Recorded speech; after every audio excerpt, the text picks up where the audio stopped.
देर पतझड़ की ठंडी हवा जिसमें देवदार की गंध घुली थी, बैरक की दीवारों से टकराकर गुजर गई। Retired lieutenant general Vikram Singh Chauhan ने कांपती हुई पेड़ों की शाखाओं के पार उस वीरान परेड ग्राउंड को देखते हुए एक गहरी सांस ली। दशकों पहले वह इसी विशाल मैदान में अपनी दृढ़ आंखों से सैकड़ों सैनिकों का निरीक्षण किया करते थे।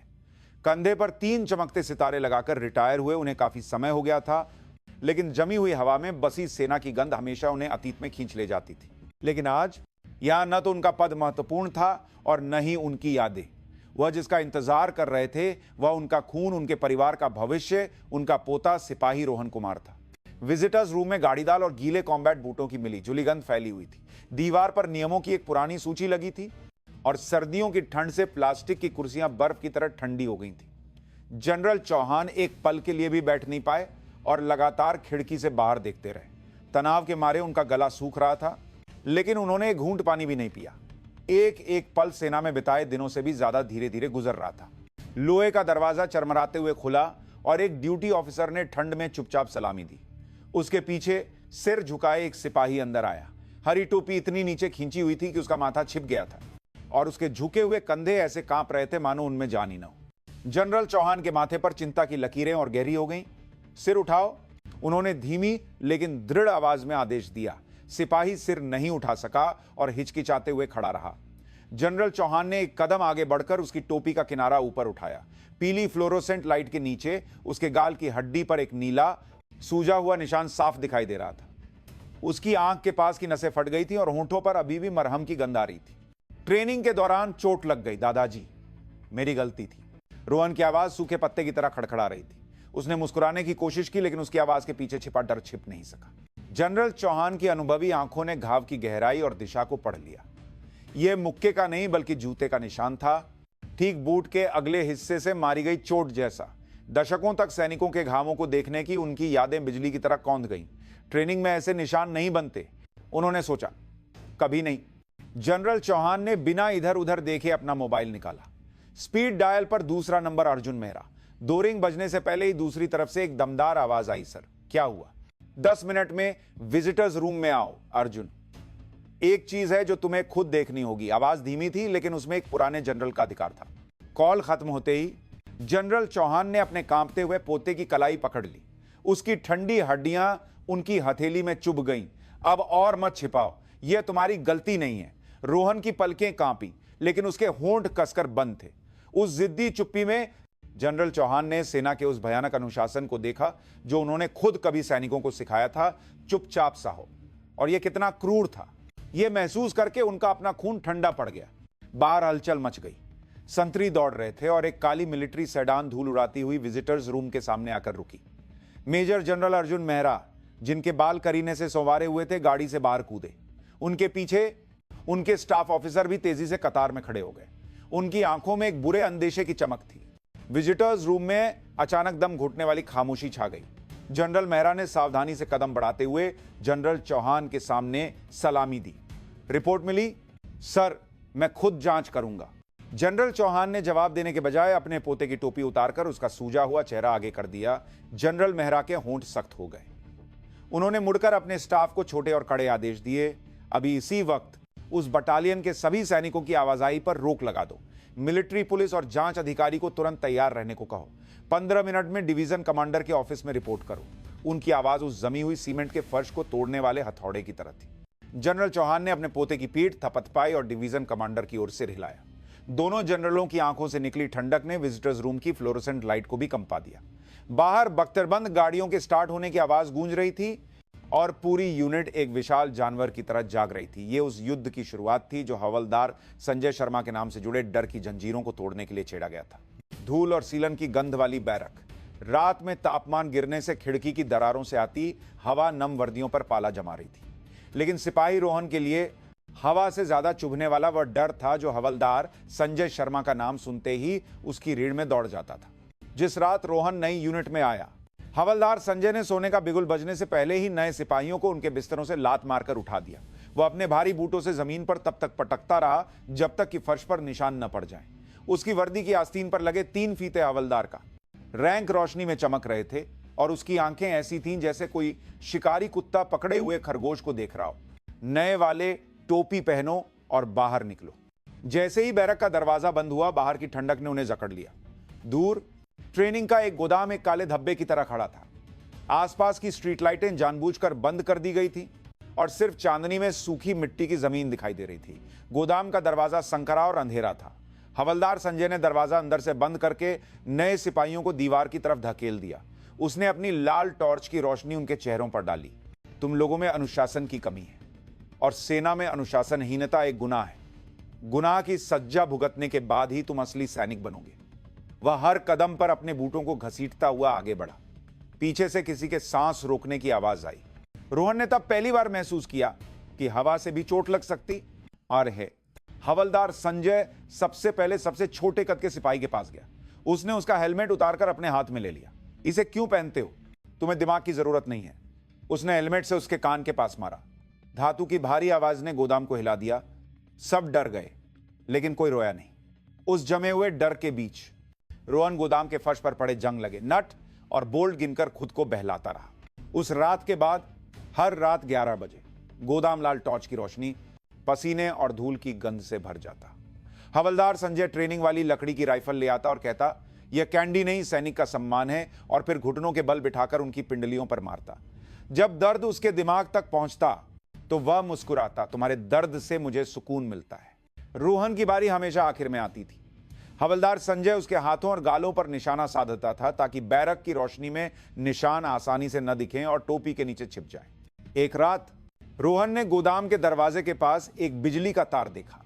उस दिन के बाद वह गोदाम की छत को देखते हुए प्रार्थना करने के बजाय गिनती गिनता था। बस 1 मिनट और। उसे एक तार के सहारे उम्मीद लगाकर वह उस सार जीर्ण डर को सहता था। सुबह होने पर भी कोई गोदाम की बात नहीं करता था। जब कंपनी कमांडर पूछते, नए सिपाहियों कोई शिकायत है, तो रोहन का गला रूंध जाता। अगर उसने मुंह खोला तो हवलदार संजय का बदला कितना भयानक होगा, यह सोचकर ही उसकी सांसें रुक जाती थी। हवलदार संजय की हिंसा नए सिपाहियों के आत्म सम्मान को तोड़ने और फिर से जोड़ने की एक प्रक्रिया थी। एक बार एक नए सिपाही ने बार बार माफी मांगी तो संजय ने एक खाली सेब का डिब्बा लाकर उसके सिर पर रख दिया और कहा, मेरी माफी इस डिब्बे जितनी ही बेकार है। डिब्बे का कोना उसकी त्वचा में धंस गया और खून बहने लगा। खून की गंध आते ही संजय ने धीरे धीरे दोहराया, यहां मैं ही कानून हूं। एक दिन ट्रेनिंग के दौरान संजय ने जानबूझकर रोहन के हेलमेट का पट्टा ढीला कर दिया। जब वे दौड़े तो हेलमेट घूम गया और रोहन को कुछ दिखाई नहीं दिया। वह कंटीले तारों के नीचे रेंगते हुए गिर गया और उसकी ठुड्डी फट गई। जब खून बह रहा था तो संजय उसके पास बैठकर बोला, बेवकूफ हो तो दर्द होगा ही, और उसने सीमेंट का पाउडर उसके घाव पर मल दिया। रात में बैरक में खामोशी होती, लेकिन रोहन के कानों में संजय की धीमी सांसों की आवाज गूंजती रहती।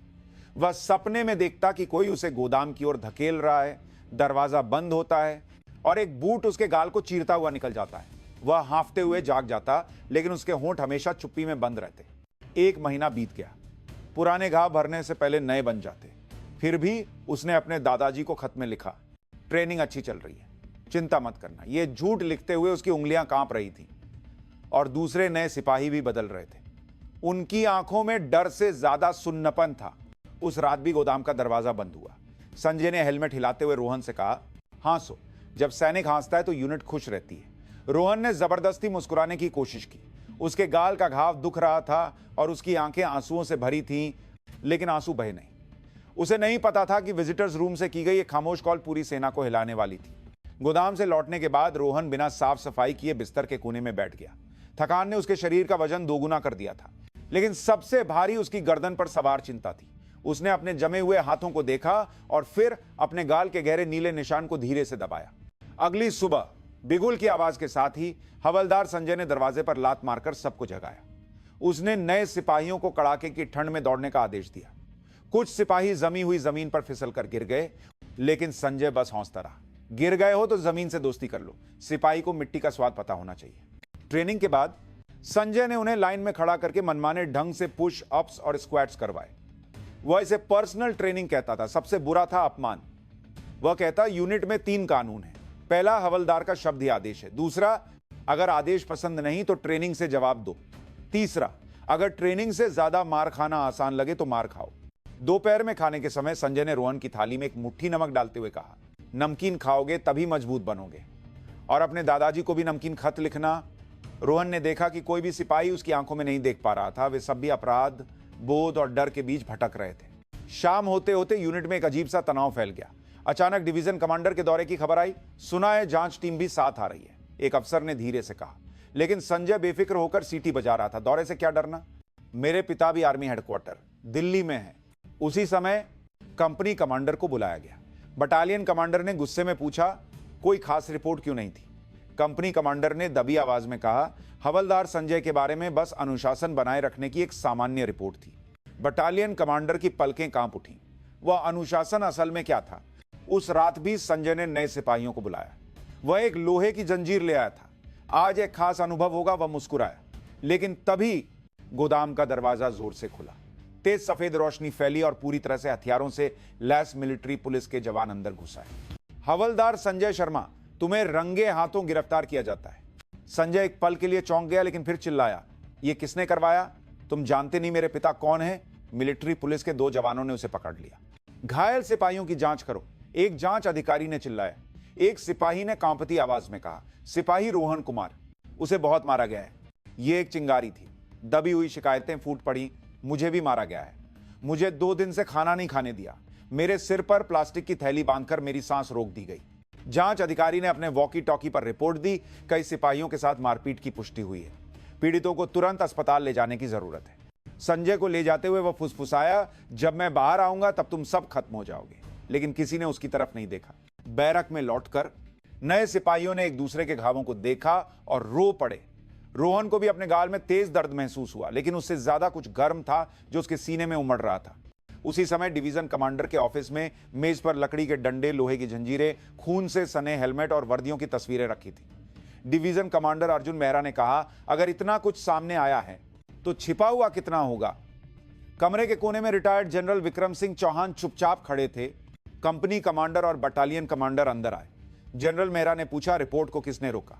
तभी जनरल चौहान आगे बढ़े। सेना सम्मान और जिम्मेदारी पर चलती है। जिसने सम्मान खो दिया उसने जिम्मेदारी भी खो दी। उनकी आवाज सुनकर कंपनी कमांडर के घुटने काम गए। उस रात यूनिट के स्पीकर पर डिवीजन कमांडर का सीधा आदेश गूंजा, सभी सैनिक सुबह 6 बजे तक तैयार रहें। सभी बैरकों की निगरानी की जाएगी। जो सैनिक जैसा व्यवहार नहीं करेगा उसे बख्शा नहीं जाएगा। सिपाहियों ने जागकर सुबह का इंतजार किया। किसी ने पूछा, क्या अब सब खत्म हो गया? रोहन ने सोचा, खत्म नहीं, शायद यह तो बस शुरुआत है। सुबह की पहली किरणें संजय द्वारा बनाए गए अंधेरे को धीरे धीरे खा रही थी। सुबह का बिगुल बजने लगा और रोहन ने चुपचाप अपनी मुट्ठी भींच ली। कल आ रहा था। सुबह 5 बजे मेडिकल टेंट के पास एम्बुलेंस खड़ी थी और घायल सिपाहियों का इलाज चल रहा था। उनके चेहरे पर नीले और काले निशान सूजे हुए थे। जांच अधिकारी उनसे बयान ले रहा था। रोहन एक कोने में बैठा अपने गाल पर दवा लगा रहा था। उसने अपने बगल वाले बिस्तर पर लेटे सिपाही को देखा जिसे हर रात पीटा जाता था। उस सिपाही ने कांपती आवाज में कहा, भाई अब हमें चुपचाप सहने की जरूरत नहीं है, डिवीजन कमांडर ने खुद कहा है। उसी समय डिवीजन कमांडर के ऑफिस में जनरल मेहरा और जनरल चौहान सबूतों की जांच कर रहे थे। संजय के फोन में सिपाहियों को पीटने के वीडियो थे जिनका फाइल नाम ट्रेनिंग रखा गया था। जनरल मेहरा ने गुस्से में पूछा, जब यह सब हो रहा था तो ड्यूटी लॉग में कोई विशेष घटना नहीं क्यों लिखा था? कंपनी कमांडर ने बहाना बनाने की कोशिश की, लेकिन जनरल मेहरा ने मेज पर हाथ पटकते हुए कहा, यह बहाना नहीं, अपराध को छिपाना है। तुम लोगों ने सैनिकों के दर्द को दफन कर दिया। बटालियन कमांडर ने आकर बताया कि संजय का परिवार गिरफ्तारी को अवैध बता रहा है। जनरल मेहरा हंसे। उस वकील से कहो कि हमारे पास वीडियो, धमकी भरे कॉल रिकॉर्ड और सभी पीड़ितों के बयान तैयार हैं। उन्होंने आगे कहा, हवलदार संजय और उसके पिता कर्नल शर्मा को आज दोपहर कोर्ट मार्शल के लिए पेश किया जाएगा। उन्होंने जनरल चौहान की ओर देखकर कहा, सर मुझे आपकी मदद चाहिए। जनरल चौहान ने अपनी डायरी निकाली। मैं चुप नहीं बैठ सकता। मैं अपने संपर्कों का उपयोग करके इन नए सिपाहियों के लिए मनोवैज्ञानिक परामर्श और पुनर्प्रशिक्षण की व्यवस्था करूंगा। दोपहर में संजय को हथकड़ी लगाकर कोर्ट ले जाया गया। वह अब भी गालियां बक रहा था। यह सब एक नाटक है, मैं जल्द ही बाहर आ जाऊंगा। उसका पिता कर्नल शर्मा वहां दौड़ता हुआ आया। बेटा, मैं जनरल साहब से खुद बात करूंगा। लेकिन गाड़ी का शीशा ऊपर चढ़ गया और उसकी आवाज सड़क पर खो गई। शाम को डिवीजन हेडक्वार्टर के नोटिस बोर्ड पर एक विशेष आदेश लगा। नए सिपाही सुरक्षा कार्यक्रम, वरिष्ठ सैनिकों के लिए नए दिशा निर्देश और एक गुमनाम शिकायत हेल्पलाइन की स्थापना। जांच टीम के कैप्टन ने रोहन से कहा, तुम्हारे बयान की रिकॉर्डिंग के लिए तैयार हो जाओ। रिकॉर्डिंग रूम में रोहन ने गहरी सांस ली। मुझे सिखाया गया था कि एक सैनिक अपने परिवार के पास लौटने के लिए लड़ता है, लेकिन हवलदार संजय ने हमें सैनिक नहीं, अपना खिलौना समझा। उसने महीनों के दबे हुए दर्द को एक एक करके बयान कर दिया। रिकॉर्डिंग के बाद कैप्टन ने सिर झुकाकर कहा, हिम्मत दिखाने के लिए धन्यवाद। उस पल रोहन को एहसास हुआ कि वह अब गोदाम के अंधेरे में नहीं है। डिवीजन कमांडर के ऑफिस में जनरल मेहरा ने आखिरी दस्तावेज पर हस्ताक्षर किए। जनरल चौहान ने कहा, आज हमने एक राक्षस को दफन कर दिया, अब काम घायल जमीन को भरने का है। बाहर रात के शांत संगीत की धुन फैल रही थी। यह संगीत बैरक में, मेडिकल टेंट में और डिवीजन कमांडर के ऑफिस में सबने सुना। लड़ाई अभी खत्म नहीं हुई थी, लेकिन अब कोई चुप नहीं रहेगा, यह तय था। हवलदार संजय की क्रूर परछाई टूट चुकी थी और यूनिट धीरे धीरे लेकिन निश्चित रूप से रोशन हो रही थी। सूरज ढलने के बाद भी डिवीजन में हलचल थी। गोदाम के चारों ओर पीली पट्टी बांध दी गई थी और जांच टीम सबूत इकट्ठा कर रही थी। डिवीजन हेडक्वार्टर में जनरल मेहरा, जनरल चौहान और दिल्ली से आए एक जांच अधिकारी देर रात तक संजय के फोन से मिले वीडियो देख रहे थे। सिपाहियों के बिगड़े हुए चेहरे, खून के छींटे और संजय की गिरी हुई हौसी। जनरल चौहान ने गुस्से में अपनी मुट्ठी भींच ली। उसी समय मिलिट्री जेल की ठंडी रोशनी में संजय अपनी कोठरी में बैठा था। पूछताछ में उसने इसे मजाक और अनुशासन बताने की कोशिश की, लेकिन वीडियो और पीड़ितों के बयानों के सामने उसे सिर झुकाना पड़ा। एक अधिकारी ने कहा, यह मिलिट्री कोर्ट है, यहां अनुशासन तोड़ने की सजा बहुत बड़ी होती है। अगली सुबह सभी अधिकारियों की एक अनुशासनात्मक बैठक हुई। बटालियन कमांडर, कंपनी कमांडर और दूसरे अधिकारियों ने सफाई देने की कोशिश की, लेकिन पीड़ितों के गुमनाम बयानों ने उनकी लापरवाही को उजागर कर दिया। जनरल मेहरा ने कहा, यह सिर्फ सजा नहीं होगी, बल्कि एक मिसाल कायम की जाएगी। कर्नल शर्मा ने अपने बेटे को बचाने के लिए हर संभव कोशिश की, लेकिन मामला सीधे आर्मी हेडक्वार्टर तक पहुंच चुका था। रात में बैरक में पहली बार हौंसी की आवाज सुनाई दी। एक सिपाही ने मजाक में कहा, क्या मैं रिटायर होने से पहले हवलदार बन पाऊंगा? रोहन भी मुस्कुराया और एक खत निकाला जो उसने बहुत पहले छिपा रखा था। उसने लिखा, दादाजी, देर से ही सही, मैंने हिम्मत दिखाई। कल मैं आपको आधिकारिक तौर पर रिपोर्ट करना चाहता हूं। 10 दिन बाद यह मामला राष्ट्रीय समाचार बन गया। रक्षा मंत्रालय के प्रवक्ता ने सेना में दुर्व्यवहार के खिलाफ जीरो टॉलरेंस नीति की घोषणा की। टीवी पर खबर चल रही थी, हवलदार संजय शर्मा को कोर्ट मार्शल 10 साल तक की कैद की सजा संभव। उस रात रोहन फिर से विजिटर्स रूम में खड़ा था। इस बार ठंडी हवा के बजाय हीटर की गर्म हवा थी। दरवाजा खुला और जनरल चौहान अंदर आए। उनके हाथ में एक पत्र था जिसमें पीड़ितों के लिए मनोवैज्ञानिक सहायता कार्यक्रम की जानकारी थी। दोनों ने बिना कुछ कहे एक दूसरे का हाथ पकड़ा। रोहन को महसूस हुआ कि उसका टूटा हुआ आत्म सम्मान फिर से जुड़ रहा था। रात में बजने वाला बिगुल अब उसे किसी डर की ओर नहीं खींच रहा था, बल्कि एक नए मौसम की घोषणा कर रहा था। जेल की कोठरी में संजय ने भी यह आवाज सुनी होगी और उसे उन छोटे छोटे सम्मानों की याद आई होगी जिन्हें उसने कुचल दिया था। रात गहराने के साथ आसमान साफ हो गया और चांदनी गोदाम की टूटी हुई छत पर पड़ रही थी। उस रोशनी में सील करने वाली टेप पर लिखा था, सील किया गया स्थायी संरक्षण। वह जगह अब एक स्मारक बन गई थी जो सेना द्वारा किए गए एक पाप का सबूत थी। अगली सुबह हवलदार संजय शर्मा और उसके पिता कर्नल शर्मा का कोर्ट मार्शल शुरू हुआ। संजय को जब कोर्ट में लाया गया तो उसने पत्रकारों को गालियां दी, लेकिन उसे कोई सहानुभूति नहीं मिली। कर्नल शर्मा एक कोने में खड़े थे, उनकी वर्दी से रैंक और मेडल गायब। कोर्ट में जज ने संजय को लगातार दुर्व्यवहार, हमला, धमकी और अवैध रिकॉर्डिंग का दोषी पाया। आरोपी ने सेना के अनुशासन को भंग किया है और उसके वरिष्ठ अधिकारियों ने इसे नजरअंदाज किया है। जज ने हथौड़ा पटकते हुए कहा, इसलिए सेना अधिनियम की विभिन्न धाराओं के तहत हवलदार संजय शर्मा को 9 साल 6 महीने की कठोर कारावास की सजा सुनाई जाती है। संजय का चेहरा पीला पड़ गया। इसके बाद कर्नल शर्मा को अपने पद का दुरुपयोग करने और अपराध को छिपाने के आरोप में सेवा से बर्खास्त कर दिया गया और उनकी पेंशन रद्द कर दी गई। जैसे ही संजय को जेल की गाड़ी में ले जाया गया, उसने देखा कि उसके पिता असहाय खड़े थे। गाड़ी के अंदर एक स्क्रीन पर जेल के नियमों का वीडियो चल रहा था जिसमें लिखा था, हिंसा सबसे गंभीर अपराध है। संजय को एहसास हुआ कि वह अब एक और गहरे नर्क में जा रहा था। यूनिट में जनरल मेहरा ने सभी नए सिपाहियों को एक बड़े हॉल में इकट्ठा किया। हम अपने साथियों की रक्षा करने में असफल रहे, लेकिन एक साथी ने हिम्मत दिखाकर हम सबको बचाया। स्क्रीन पर एक नई गुमनाम शिकायत प्रणाली और एक मेंटरशिप कार्यक्रम की घोषणा की गई। इसके बाद रिटायर्ड जनरल चौहान मंच पर आए। एक सैनिक देश की रक्षा करने से पहले अपने बगल वाले साथी की रक्षा करता है। मैं ये कभी नहीं भूलूंगा कि मेरे पोते के साथ क्या हुआ, लेकिन मैं चाहता हूं कि जब मैं यहां से जाऊं तो गर्व से कह सकूं कि हमारी सेना बदल गई है। उस रात जब टीवी पर संजय की सजा की खबर आई तो बैरक में सिपाहियों ने राहत की सांस ली। देर रात रोहन ने जनरल मेहरा को सलामी दी। रिपोर्ट करता हूं सर, पीड़ित सहायता फॉर्म भर दिया गया है। जनरल मेहरा ने उसे एक छोटा सा बैज दिया। लोग तुम्हें जनरल के पोते के रूप में याद रखें या न रखें, यह बैज इस बात का सबूत है कि तुमने इस यूनिट को बदला है। एक सैनिक को उसके रैंक से सम्मान मिलता है, लेकिन एक इंसान को उसकी हिम्मत से याद किया जाता है। रोहन मुस्कुराए। सुबह के करीब गोदाम के दरवाजे के नीचे एक छोटी सी पीतल की प्लेट लगाई गई। दुर्व्यवहार रोकथाम शिक्षा स्थल। रक्षा मंत्रालय की वेबसाइट पर एक पीड़ित का गुमनाम बयान प्रकाशित हुआ। हमें किसी के सितारों ने नहीं, बल्कि हमारी अपनी छोटी सी आवाज ने बचाया। उस पोस्ट पर हजारों लोगों ने समर्थन और माफी के संदेश भेजे। दुनिया धीमी गति से ही सही बदल रही थी। रोहन ने अपनी जेब से हिम्मत वाला बैज निकालकर चांदनी में देखा। वह छोटा सा धातु का टुकड़ा किसी भी बड़े मेडल से ज्यादा भारी था। पूर्व में आसमान गुलाबी हो रहा था। जेल ले जाने वाली गाड़ी बहुत दूर निकल चुकी थी और संजय की आंखों के सामने अब सिर्फ कंटीले तार और कंक्रीट की दीवारें होंगी। यह एक लंबी रात की शुरुआत थी। दूसरी ओर यूनिट खून से सने अतीत को पीछे छोड़कर सुबह की पहली किरण का स्वागत कर रही थी। सर्दियों के बाद सेना के स्थापना दिवस समारोह का दिन आया। इस साल यह समारोह अलग था। यह दुर्व्यवहार पीड़ितों के लिए चलाए गए सहायता कार्यक्रम के समापन के अवसर पर भी था। परेड ग्राउंड के बीच में एक नया झंडा लगा था जो अभी रेशम से ढका हुआ था। उस पर लिखा था, साथी की रक्षा, सम्मान की बहाली। सिपाही रोहन सबसे आगे की पंक्ति में खड़ा था। उसके गाल का निशान अब हल्का पड़ गया था और उसकी छाती पर कुछ दिन पहले मिला हिम्मत का बैज चमक रहा था। सुबह 8 बजे जैसे ही मिलिट्री बैंड ने धुन शुरू की, डिवीजन कमांडर अर्जुन मेहरा मंच पर आए।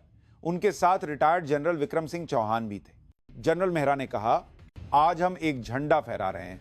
इस पर कोई सितारा या प्रतीक नहीं है। इस पर सिर्फ एक शब्द लिखा है, बंधुत्व। हमारा दुश्मन सिर्फ बाहर नहीं है, यूनिट के अंदर भी हिंसा एक और लड़ाई पैदा करती है। लेकिन आज हमने वह लड़ाई जीत ली है। यह जीत किसी जनरल के सितारों से नहीं, बल्कि सबसे निचले स्तर से उठी एक आवाज की हिम्मत से मिली है। उनके इशारे पर रेशमी कपड़ा धीरे धीरे नीचे आया। नीले रंग की पृष्ठभूमि पर सफेद धागे से एक शब्द लिखा था, बंधुत्व। इसके बाद जनरल चौहान आगे बढ़े। वह रोहन के सामने रुके। सिपाही रोहन कुमार, आगे आओ। जैसे ही रोहन ने एक कदम आगे बढ़ाया, सूरज की पहली किरण ने पूरे मैदान को सुनहरा कर दिया। जनरल चौहान ने एक छोटा सा बक्सा खोला जिसमें हेलमेट के आकार का एक विशेष सेवा पदक चमक रहा था। रिपोर्ट करता हूं। सिपाही रोहन कुमार ने अपने साथियों की रक्षा के लिए साहसपूर्वक सच बोला और यूनिट के अनुशासन को फिर से स्थापित करने में योगदान दिया। इसके लिए उन्हें सेना के इस विशेष पदक से सम्मानित किया जाता है। पदक लेते समय रोहन का हाथ थोड़ा कांपा। उसने सिर्फ इतना कहा, धन्यवाद सर। लेकिन उसकी उस कांपती हुई आवाज ने पूरे मैदान में एक लहर दौड़ा दी। कतार में खड़े सभी सैनिकों ने एक साथ सलामी दी। समारोह के बाद बैरक लौटते समय रोहन ने गोदाम के सामने लगी पीली पट्टी को देखा। वह बहुत हल्की लग रही थी। भाई, सुना है वसंत से पहले यह गोदाम तोड़ दिया जाएगा। पीछे से एक सिपाही ने कहा, यहां एक नया ट्रेनिंग हॉल बनेगा। रोहन ने सिर हिलाया। अच्छा है, जड़ से उखाड़ फेंकना ही ठीक है। दोपहर में अंतिम अनुशासनात्मक परिणाम घोषित किए गए। बटालियन कमांडर को 6 महीने के लिए निलंबित कर दिया गया और कंपनी कमांडर व अन्य अधिकारियों का तबादला कर दिया गया। उस रात जेल में बंद संजय से उसके पिता मिलने आए।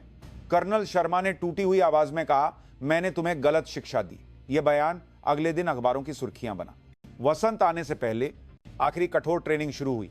बर्फ से ढकी पहाड़ियों पर वरिष्ठ सैनिक नए सिपाहियों की मदद कर रहे थे। जब एक सिपाही पीछे रह गया तो रोहन ने उसका हाथ पकड़कर उसे खींचा। उस सिपाही ने हाँफते हुए कहा, बचाने के लिए शुक्रिया भाई। ट्रेनिंग के अंत में जब पूरी यूनिट ने एक साथ नारा लगाया, हम अपने साथी की रक्षा करेंगे, तो रोहन ने सबसे ऊंची आवाज में जवाब दिया। आखिरी सांस तक। कुछ समय बाद जनरल चौहान अपने पोते के साथ डिवीजन कमांडर के ऑफिस में थे। उन्होंने एक नियुक्ति पत्र दिखाया, सेना के मानवाधिकार और कल्याण के लिए सलाहकार। मुझ जैसे रिटायर्ड लोगों को भी मदद करने का एक तरीका मिल गया। तीनों मुस्कुराए। एक पारिवारिक बैठक में रोहन ने अपने दोस्तों की तालियों के बीच अपने दादाजी को सलामी दी। रिपोर्ट करता हूं सर, सिपाही रोहन कुमार विशेष प्रशिक्षण पूरा कर चुका है, अपने साथियों के साथ सेवा करने के लिए तैयार है। जनरल चौहान ने अपने पोते को गले लगाते हुए कहा, अब तुम किसी और की ढाल बनना। रात में रोहन अपने बैज को छूते हुए खिड़की से बाहर देख रहा था। उसे पता था कि जिस रास्ते पर वे चल रहे हैं उसे कोई नहीं बदल सकता। साथी की रक्षा करने की हिम्मत ही उनका रास्ता बन गई थी। आसमान में चांद चमक रहा था। पुराना गोदाम जल्दी ध्वस्त कर दिया जाएगा और उसकी जगह पर एक नया ट्रेनिंग हॉल और एक स्मारक बनेगा। एक छोटे हेलमेट के आकार का स्मारक जिस पर लिखा होगा, साथी की रक्षा करने की हिम्मत ही सेना को बचाती है। रोहन ने उस वाक्य को चुपचाप दोहराया। बर्फीली हवा के बावजूद उसका दिल गर्मजोशी से धड़क रहा था। कहानी की सीख, असली पद शक्ति से नहीं, जिम्मेदारी से आता है। हिंसा पर चुप्पी साधना भी अपराध है। एक सिपाही की आवाज ने हजारों बंद मुंह खोल दिए। हिम्मत संक्रामक होती है। एक कदम के बाद दूसरे और तीसरे साथी भी साथ चले। एक सैनिक अपने साथी की रक्षा के लिए मौजूद होता है। और अंत में उस स्मारक पर लिखी एक छोटी सी पंक्ति, हिम्मत मत छोड़ो, किसी दिन किसी की सुबह तुम्हारे एक कदम से शुरू होगी।